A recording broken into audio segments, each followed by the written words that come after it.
Beleza. Então eu iniciei um projeto completamente vazio na Unity, né? Deixa eu passar para cá. Aqui.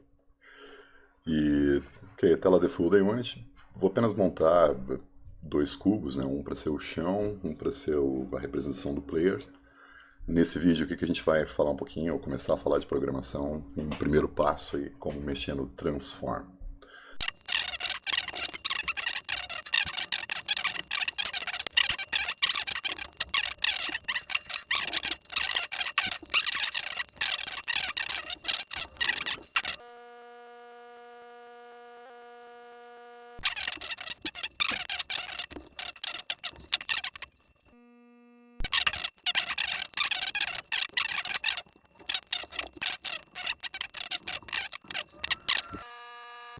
Ok, temos então um setup inicial, um chão e um cubo para representar o nosso jogador. Então a gente vai precisar de códigos, né, para fazer ele se mexer e testar as primeiras coisas, né? Então vou apertar com o botão direito aqui embaixo e vou criar um C Sharp. Então o nosso código vai ficar representado aqui com esse ícone. A primeira coisa é completar o seu nome. Esse é o código 1, primeiro teste que a gente vai fazer. E com dois cliques nesse código 1, a gente vai abrir o Visual Studio. Até tem uma versão mais nova, mas vamos por esse aqui.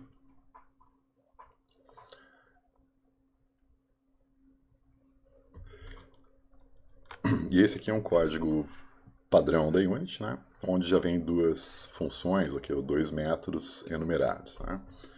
Então ele fala aqui em inglês, né? Mas o start é o começo do jogo. A função vai ser disparada automaticamente quando a Unity liga, né? E vai passar uma vez por aqui. Então, o primeiro comando para a gente testar isso e comprovar, o comando debug, que é uma classe de debug para o jogo, né? Para o aplicativo falar com a gente. Nessa classe da Unity, o comando log vai nos dar mensagens, né? Iniciou. Tá? Todas as sentenças sempre acabam com ponto e vírgula.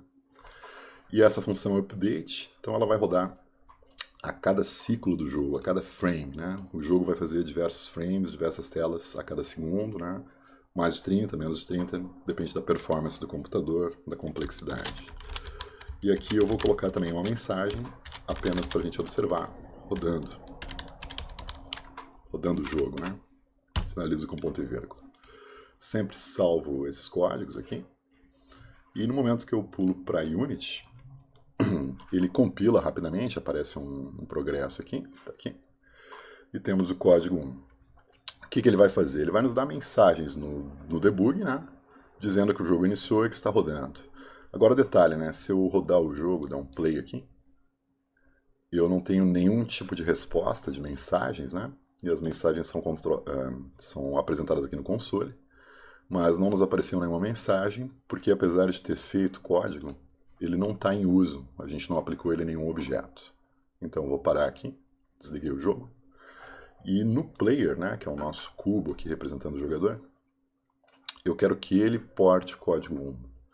Então tem maneiras diferentes, posso usar o add component, vou usar o drag and drop, vou puxar o código 1 aqui para os componentes dele. Então a ideia é a seguinte, né? Agora o nosso player, ele tem aqui esses componentes normais, mas ele tem o nosso código 1 também funcionando. Então, play para a gente ver o que acontece. Agora eu vejo uma mensagem básica aqui embaixo, na barra de debug, que olhando o console, a gente vai observar. Ó. E daí o detalhe, o meu aqui está com o collapse ligado, deixa eu desligar. Ó. Observem que o rodando é uma mensagem que ele vai nos retornar uma vez a cada frame. Então ele fica passando dentro rodando, enquanto o jogo, dentro do update, desculpa, enquanto o jogo estiver rodando. Aqui no console ainda, né, botãozinho de collapse. Então ele junta as mensagens iguais, né? Então aqui milhares de mensagens rodando. E observe apenas uma mensagem aqui iniciou. Certo. Então, volto. O que a gente quer fazer primeiro, né? Então eu quero trabalhar aqui com transform, né? Todos os objetos, eles têm aqui o componente transform, que controla a posição, a rotação e a escala do objeto, né?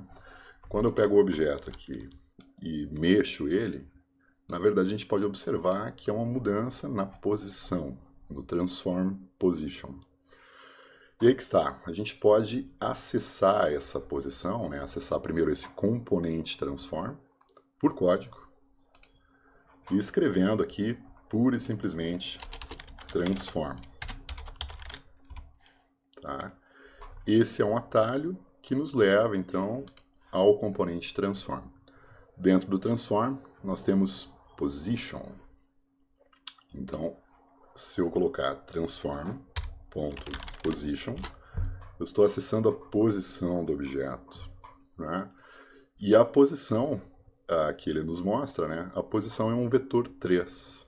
A posição sempre é tridimensional na Unity. Né? A gente tem a posição x, y, z. Qualquer objeto sempre vai estar em uma posição tridimensional. Então, no fundo, se eu colocar aqui transform position.x, eu estou acessando diretamente a posição x do objeto. Então, eu poderia tentar fazer algum tipo de operação aqui, por exemplo, né, somar 1 nessa posição. Agora eu vou observar só que ele não deixa, ó, ele está dizendo o position, né, eu não posso acessar as partes dele, ou modificar as partes dele diretamente, né, o x, o y, o z, porque é um vetor protegido. Então, nesse caso, eu tenho que mexer, né, eu posso mexer nessa posição, mas tenho que mexer no vetor por inteiro, não nos seus componentes. Perceba que a gente pode acessar os componentes para testar, para buscar os valores, mas a alteração, daí no caso da posição, por ser um vetor protegido, a gente tem que fazer uma operação com vetores. Beleza, então a gente vai mexer direto na posição, né, a posição do objeto, e só que a gente vai ter que somar um vetor, cara.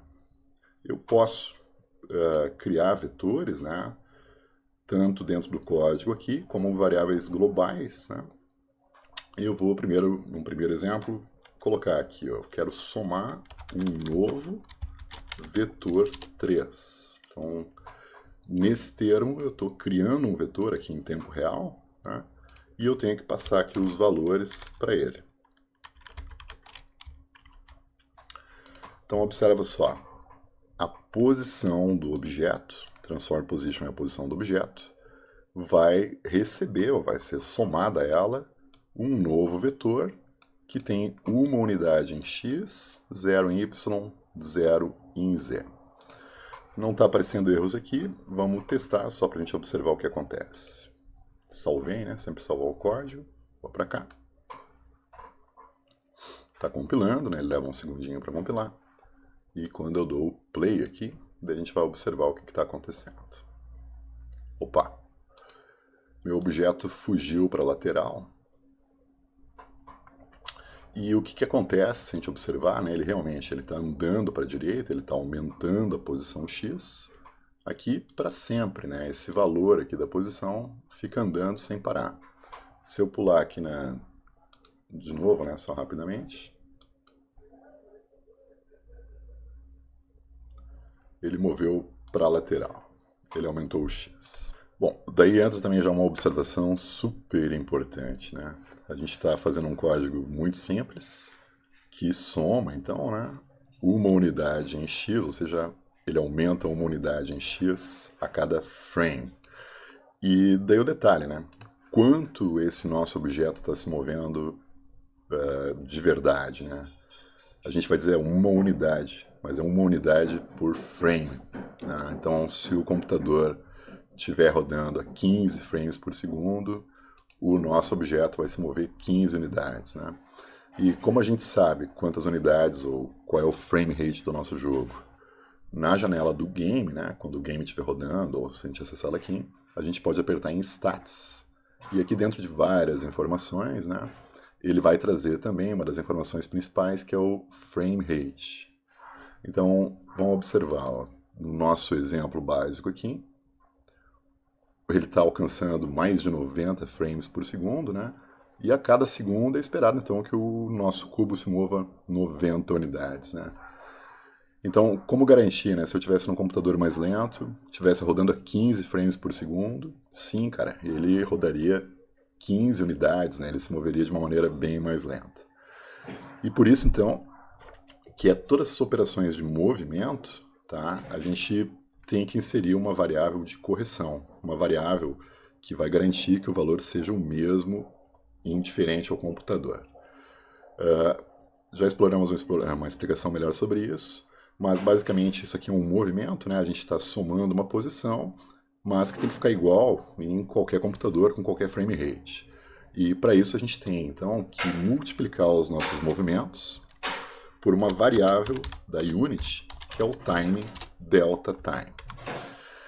O que muda? Né? Então ele vai continuar somando uma unidade, mas essa uma unidade, né, ela vai estar corrigida pelo tempo. Tá? Na prática, então salvo aqui e vou testar aqui de novo o meu jogo.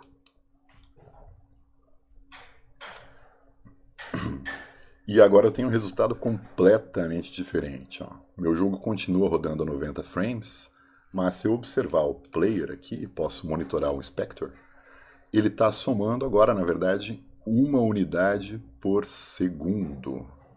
Então a leitura desse nosso código aqui, daí que é um código correto, né, que não vai, que ele vai dar o mesmo resultado em diferentes frame rates, né? A leitura correta a gente poderia dizer que a gente está adicionando uma unidade por segundo. Como isso funciona? Esse time delta time é um fator de correção do tempo.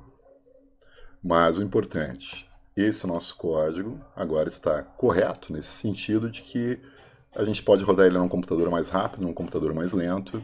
O nosso cubo, o nosso player, está se movendo a uma unidade por segundo. Tá? E essa é a total diferença.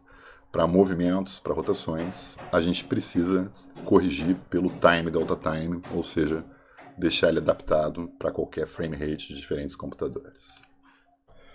Bom, só para concluir esse vídeo, para não ficar longo, mas pensa comigo aqui. Se tivermos, digamos que normal, né, que o nosso jogo seja planejado para rodar 30 frames por segundo, né? Então, se eu aplicar uma velocidade de 1, o meu resultado vai ser 30, né? Ele vai mover 30 unidades, né? Agora, se eu tiver a 15 frames, o meu resultado vai ser 15. E se eu tiver a 60 frames, meu resultado vai ser 60. Agora, se eu tiver, então perceba que isso aqui é completamente diferente. Agora, se eu tiver um fator de correção, que seria o nosso time delta time, tá? Que o nosso jogo é planejado, então, para 30 frames, aqui o fator seria 1. Então, 30 vezes 1 vezes 1, continua dando 30. Agora, se eu tiver um frame rate menor, eu posso usar então um fator de correção, o time delta time, que seja de 2, por exemplo. Então, 15 vezes 1 vezes 2, o nosso resultado vai ser de 30. Então, a gente corrige o resultado. Da mesma forma, num computador mais rápido, 60 frames por segundo, eu vou ter um fator de 0,5, que daí, ao invés de dar os 60, né, a gente vai ter também o resultado de 30. Então, essa é a mágica do time delta time. Correção do tempo para que a gente tenha resultados iguais, indiferente do frame rate. Já estamos liberando outro vídeo ali. Falou!